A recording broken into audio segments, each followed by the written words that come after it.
जहाँ पर सारे डीमंस ने जियान पैलेस पर अटैक कर दिया। तभी वहां आकर सभी की जान बचा रहा होता है और उन मॉन्स्टर से अकेले ही फाइट कर रहा होता है। पर तभी हम देखते हैं कि एक बड़ा सा डीमन आकर उस पर अटैक करने वाला होता है कि तभी उसका सीनियर वहां पर आकर उसकी जान बचा लेता है। यह देखकर वो उसका शुक्रिया अदा करता है और फिर वो उससे आगे पूछने लगता है कि आखिर तुम यहाँ पर क्या कर रहे हो। जिस पर वेलिंगटन बताता है कि हमारा अलायंस याद है ना, तो और चिंता मत करो, सिर्फ मैं ही नहीं बल्कि हमारे रिटायर्ड हुए सारे ब्रदर्स भी हमारी हेल्प करने यहाँ पर जरूर आएंगे, क्योंकि एट द एंड हम सभी लोग डीमंस के अगेंस्ट ही फाइट करते हैं। जिसके बाद हम देखते हैं कि वो दोनों ही बैटल फील्ड में अपना काफी जबरदस्त प्रदर्शन कर रहे होते हैं और वहाँ मौजूद सारे डीमंस का एक एक करके सफाया कर रहे होते हैं। इसी दौरान हम देखते हैं कि वो बड़ा सा जाइंट डीमन अपने बाकी के सोल्जर्स के साथ उन दोनों की तरफ तेजी से आगे बढ़ रहा होता है और उनमें से एक लावा के साथ हांग पर अटैक करने के लिए आगे बढ़ता है। पर हम देखते हैं कि वो उस अटैक को अपने एक शील्ड से रोक लेता है और वो उसके अटैक को लगातार डॉज करने की कोशिश कर रहा होता है। पर हम देखते हैं कि वो डीमन उस पर भारी पड़ जाता है और उसे एक जोरदार किक मारकर दूर गिराता है। ये देखकर उसका सीनियर उसकी हेल्प करने के लिए उसके पास आता है। पर हम देखते हैं कि वहाँ मौजूद दो डीमंस उसका काम भी तमाम ऑलमोस्ट करने ही वाले होते हैं और तभी दो डीमंस उस पर जैसे ही अटैक करने ही वाले होते हैं, हम देखते हैं कि वो सीनियर अपने मन में कहता है कि क्या आज मैं यहाँ बस ऐसे ही मारा जाऊंगा, क्या ये मेरा अंत है। पर तभी हम देखते हैं कि चारों तरफ से डिवाइन लाइट्स गिर रही होती है और वो डीमंस एक एक करके डिसअपियर होने लगते हैं।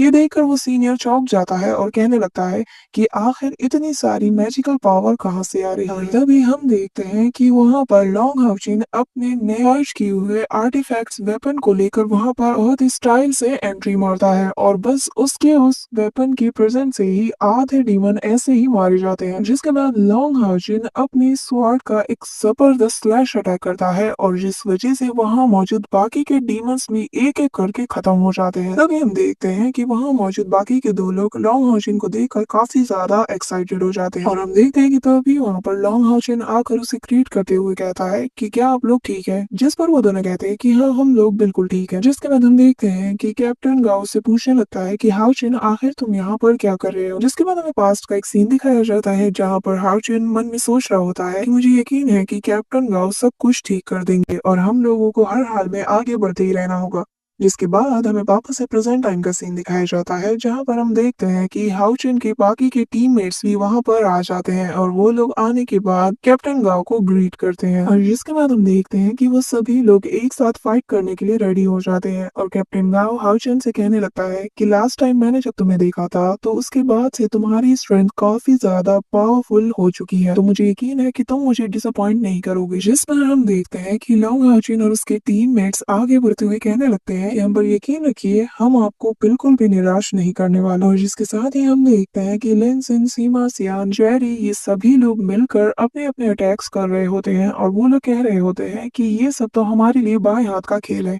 और हम देखते हैं कि वो सब अपनी अपनी पावर का यूज करके वहां मौजूद बाकी के डीमंस का सफाया करते जाते हैं। जिसके बाद हमें सैरा को दिखाया जाता है जहाँ पर वो अपनी डिवाइन पावर को यूज करती है और उस स्पिरिचुअल स्वॉर्ड से एक पावरफुल अटैक करने के लिए आगे बढ़ती है। वहीं दूसरी तरफ हमें लॉन्ग हाउचिन को दिखाया जाता है जहाँ पर वो अपना एक पावरफुल अटैक जिसका नाम की थ्री वंडर्स ऑफ डिवाइन रियलिम को यूज करने के लिए आगे बढ़ता है और वहाँ पर तीन अलग अलग टाइप के स्पिरिचुअल रिंग्स बन जाते हैं और फिर वो उस स्टाइल से अपना हाथ उठाकर उन डीमंस की तरफ पॉइंट आउट करता है और जिसके बाद काफी पावरफुल और स्ट्रॉन्ग लाइट एनर्जी उन डीमंस के ऊपर लगातार गिरने लगती है, जिससे वहाँ मौजूद बहुत से डीमंस यूं ही मर जाते हैं और बाकी मौजूद डीमंस उसके इम्पैक्ट से ही वहाँ पर खत्म हो जाते हैं। जिसके बाद हम देखते हैं कि बाकी सभी लोग बहुत ज्यादा खुश हो जाते हैं कि एट द एंड उन लोगों ने डीमंस को हरा ही दिया। जिसके बाद सीमा से आना आकर कैप्टन से कहने लगता है कि हमने आपको बहुत ज्यादा मिस की। जिसके बाद बाकी के टीममेट्स भी सेम बात कह रहे होते हैं। ये देखकर कैप्टन कहने लगता है कि हाँ, मुझे भी उम्मीद नहीं थी कि मैं तुम लोगों से यहाँ पर मिलूंगा और मुझे अब भी वो पल याद है जब तुम लोग बहुत ही ज्यादा कमजोर हुआ करते थे। इसके बाद हमें पास्ट का सीन दिखाया जाता है जहाँ पर कैप्टन का उन सभी को ट्रेन कर रहा होता है और देखो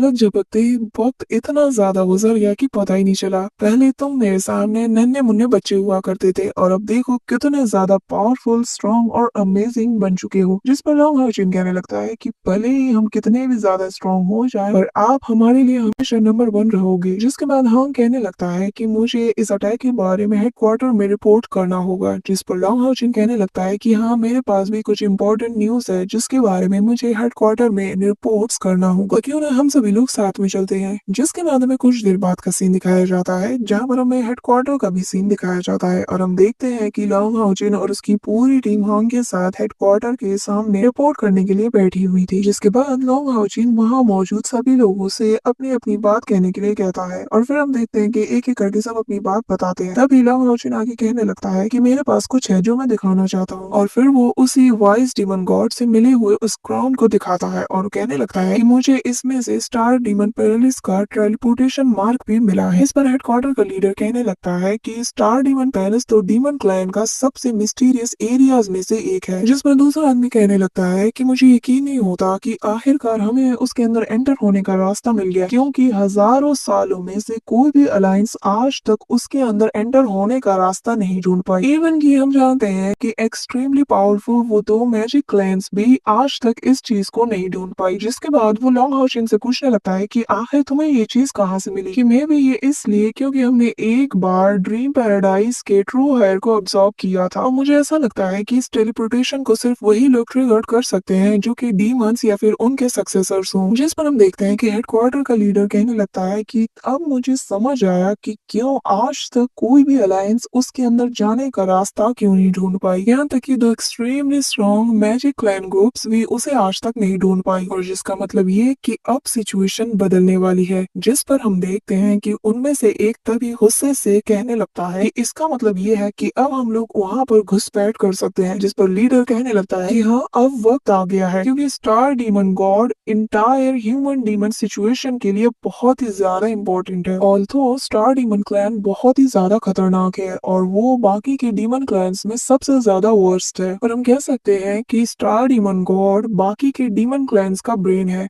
और आज तक जो भी होता हुआ आ रहा है, इवन की होली वॉर में डिसीजन मेकिंग में भी उसका बहुत ही बड़ा हाथ रहा है। जिसको लॉन्ग हाउचिन कहता है कि हाँ, आपने सही कहा, पर इससे भी ज्यादा ये three master of sun, moon and star demon clans का एक सेंटर है। तो अगर हम उनके डीमन पिलर्स को तोड़ दें तो इसमें कोई दो राय नहीं कि 1/3 डीमंस अपने आप ही डिसअपियर हो जाएंगे। जिसके बाद हम देखते हैं कि वहाँ मौजूद दूसरा पर्सन कहने लगता है कि पर मुझे पता है कि स्टार डीमन पैलेस में एक और स्टार डीमन गॉड है जो कि तुम लोगों को वहाँ पर कभी भी एंटर होने नहीं देगा। जिस पर लॉन्ग हाउचिन कहता है कि तुम सही हो, पर मुझे लगता है कि शायद हमारे पास अब भी एक मौका है, क्योंकि जब मैं वहां पर टेलीपोर्ट हुआ था तो मैंने सुना था कि स्टार डीमन गॉड बहुत ही ज्यादा एक्सट्रीमली इंजर्ड हो चुका है। और जिसका साथ ही हमें पास्ट का वही सीन दिखाया जाता है जो कि हमने प्रीवियस एपिसोड में देखा था, कि जहां पर जब लॉन्ग हाउचिन टेलीपोर्ट हो जाता है स्टार डीमन गॉड पैलेस में, तो तब वहां मौजूद एक गार्ड बाकी गार्ड से कह रहा होता है कि हमारे डीमन गॉड एक्सट्रीमली इंजर्ड हो चुके हैं, तो हमें काफी ज्यादा चौकन्ना रहना होगा। और ये बात तब लॉन्ग हाउचिन सुन लेता है, जिसके बाद वो वापस से टेलीपोर्ट हो जाता है और रेस्ट ऑफ द स्टोरी तो तुम्हें पता ही है। जिस पर हम देखते हैं कि उनमें से एक आदमी उठकर सीधा लॉन्ग हाउचिन के पास चला जाता है और उससे जाते हुए कहने लगता है कि क्या तुम्हें नहीं लगता कि ये हमारे लिए बहुत ही स्ट्रॉन्ग और सही अपॉर्चुनिटी है, क्योंकि अगर हमने डीमन प्लेयर को कैसे भी करके डिस्ट्रॉय कर दिया तो हम इस होली वॉर को अभी के अभी एंड कर सकते हैं। जिस पर हम देखते हैं कि लॉन्ग हाउचिन उससे कहने लगता है कि थोड़ा शांत हो जाए। तभी हम देखते हैं कि दूसरा पर्सन कहने लगता है कि तुम्हारी बात सही है, पर ये इतना भी आसान नहीं है कि हम इसे इतनी इजीली डील कर सकें। जिस पर हेडक्वार्टर का लीडर कहने लगता है कि भले ही सिचुएशन कोई भी हो, हमें हर काम सोच समझ कर ही करना होगा। और तभी वो गुस्से के साथ खड़ा होते हुए कहने लगता है कि पर अगर सिचुएशन ऐसी चलती रही तो मैं। जिस पर लॉन्ग हाउचिन उसे कहने लगता है कि क्या आपका क्या मतलब है। जिस पर वो आगे बताने लगता है और भला अचानक से डीमन क्लाइंट्स ने हम पर अटैक क्यों किया। पर हम देखते हैं कि वहां पर सन्नाटा छा जाता है और इसी के साथ सीन शिफ्ट हो जाता है और हमें डीमन क्लैन का सीन दिखाया जाता है, जहाँ पर एक पर्सन आकर कहने लगता है कि आखिर उन इंसानों की हिम्मत कैसी हुई कि हमारी टेरिटरी में आकर हमसे फाइट करे। जिसके बाद वो आगे कहने लगता है कि rivers of the 6 major passes हमारे द्वारा कंज्यूम कर लिया गया है और अब आप नेक्स्ट स्टेज में एंटर कर सकते हैं। जिस पर वो डीमन लॉर्ड बताता है कि ठीक है, फिर पहले से ज्यादा ऑफेंस बढ़ा दो और हाँ, उन्हें फोर्स करो कि वो लोग लॉन्ग हाउचिन को हमारे के हवाले करें, अदरवाइज ह्यूमन को कोई जरूरत नहीं कि वो लोग जिंदा रहें। जिसके बाद हमें वापस से लॉन्ग मार्चिन और हेडक्वार्टर का सीन दिखाया जाता है, जहाँ पर हेडक्वार्टर के लीडर कहने लगता है कि उस दिन ग्रेट डिवाइन एम्परर अपने बाकी के आर्मीज के साथ यहाँ पर आए थे और वो लोग अपनी आर्मी को लीड करते हुए 6 मेजर लाइट केसेस की तरफ अटैक करने के लिए आगे बढ़ रहे थे। और वो लोग कहने लगे थे कि अगर हमने एक दिन के अंदर उस चीज को उनके हवाले नहीं किया तो वो लोग ह्यूमंस का सफाया कर देंगे। जिस पर हम देखते हैं कि वहाँ मौजूद काफी लोग शॉक्ड हो जाते हैं और हांग आगे कहने लगता है कि क्या ये इसलिए है कि क्योंकि हमने डीमन क्लैंस के उस डीमन पिलर को पूरी तरीके से डिस्ट्रॉय कर दिया जिसे वो लोग रिबिल्ड कर रहे थे। जिस पर वो बताता है कि किसी को भी नहीं पता कि आखिर अचानक से डीमंस ने हम पर अटैक क्यों किया। जिसके बाद हम देखते हैं और एक बात तो तय है कि चाहे जो भी हो जाए हमें हर हाल में अपने टेरिटरी की हिफाजत करनी होगी और चाहे इसके लिए हम सबको अपनी अपनी जान ही दांव पर क्यों ना लगाना पड़े। जिसके बाद हमें दिखाया जाता है कि वॉर के लिए वहाँ पर सभी लोग काफी ज्यादा तैयारियां कर रहे होते हैं और सारे आर्मी सोल्जर्स और मैजिक यूजर्स एक एक करके फाइट करने के लिए आगे बढ़ रहे होते हैं। जिसके बाद हमें वॉल के बाहर का सीन दिखाया जाता है, जहाँ पर बहुत से डीमंस लगातार ह्यूमन रेसेस को मिटाने के लिए आगे बढ़ रहे होते हैं और उन्हें रोकने के लिए हम देखते हैं कि उन सोल्जर्स में से एक सोल्जर वहां पर एक बड़ा सा जॉइंट डिवाइन ट्रैप लॉन्च करता है, जिसकी चपेट में बहुत से डीमंस आ जाते हैं पर वो लोग फिर भी रुक नहीं रहे होते। और हेडक्वार्टर का लीडर आगे बताता है कि हम पूरे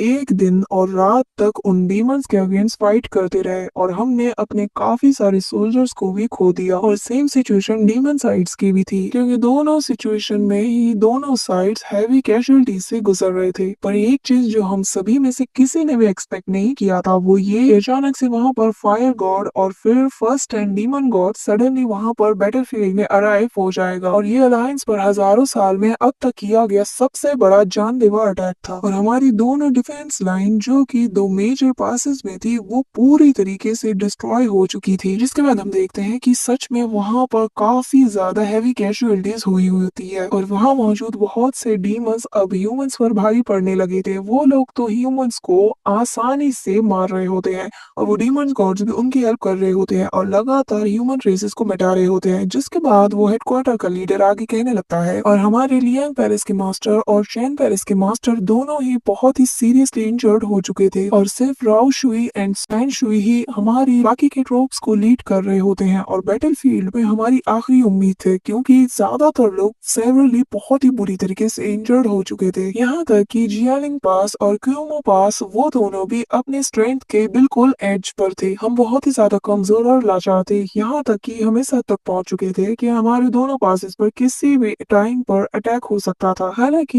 यूलम पास की हालत उतनी भी ज्यादा खराब नहीं थी, क्योंकि हमारे स्काई नाइट्स वहां पर उस बैटलफील्ड एरिया को गार्ड कर रहे थे। और जैसे ये न्यूज हमारे ओनर लॉन्ग को मिलती है वो इमीडिएटली बैटलफील्ड में वापस आ जाते हैं और अनफॉर्चुनेटली डीमंस काफी ज्यादा ऑफेंसिव थे और बहुत ही ज्यादा स्ट्रॉन्ग थे। वो तो हम पर हर पल भारी पड़ रहे होते हैं और अनफॉर्चुनेटली ड्रैगन शॉपकीपर भी अब हमारे ट्रूप्स को सपोर्ट नहीं कर पा रहे थे। जिसके बाद हमारे ओल्ड मैन ने भी उन डीमंस के अटैक को रिपेल करने के लिए अपनी तरफ से एक स्ट्रॉन्ग अटैक भी किया था, पर उसका असर हम सभी पर भी हुआ था और हम कुछ वक्त के लिए बैटलफील्ड में वापस नहीं जा पा रहे थे। जिसके बाद हमें प्रेजेंट टाइम का सीन दिखाया जाता है, जहाँ पर वो कहने लगता है कि हम ऑलरेडी बहुत ज्यादा मैन पावर लॉस्ट कर चुके हैं और हमारे पास दोबारा फाइट बैक करने जितनी स्ट्रेंथ नहीं है और न जाने अगर आज तुम लोग यहाँ पर नहीं आते तो पता नहीं हमारा क्या होता, शायद हमारी ये पूरी सिटी पूरी तरीके से डिस्ट्रॉय भी हो जाती। जिस पर लिंसन कहने लगता है कि मुझे उम्मीद नहीं थी कि सिर्फ 2 दिनों में ही इतना कुछ हो जाएगा। जिस पर हम देखते हैं कि सीमा सियामी गुस्से से अपना हाथ टेबल पर पटकने लगता है और वो होलोग्राम वाला पर्सन कहने लगता है कि सिर्फ इतना ही नहीं, इससे भी कहीं ज्यादा खतरनाक चीज हुई है, क्योंकि हमारे स्पाइस के अकॉर्डिंग सेकेंड पिलर का मून गॉड एगरिस, जो कि इससे पहले कभी भी बैटलफील्ड में अपीयर नहीं हुआ था, वो इस बार बैटलफील्ड में जरूर दिखने वाला है और उसे 6 मेजर पासेस के बैटलफील्ड्स के लिए तैनात कर दिया गया था। जिस पर लीडर्स में से एक कहने लगता है कि क्या ये मुमकिन है कि हमारे किसी भी पास को किसी भी टाइम अटैक किया जा सकता है। जिस पर वो कहता है कि हाँ शायद,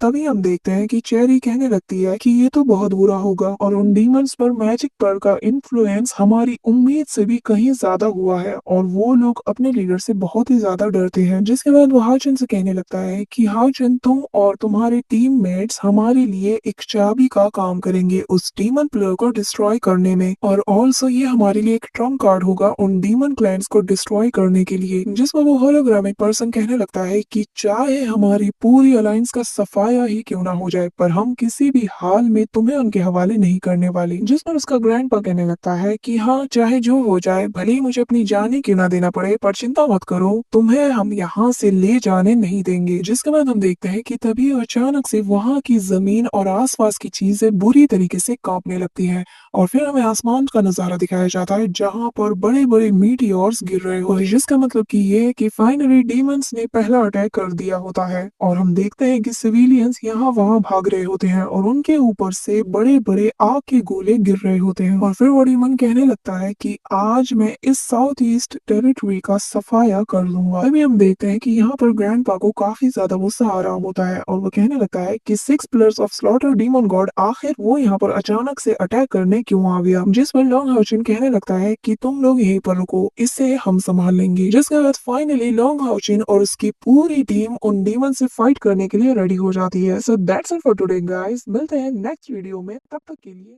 बाय।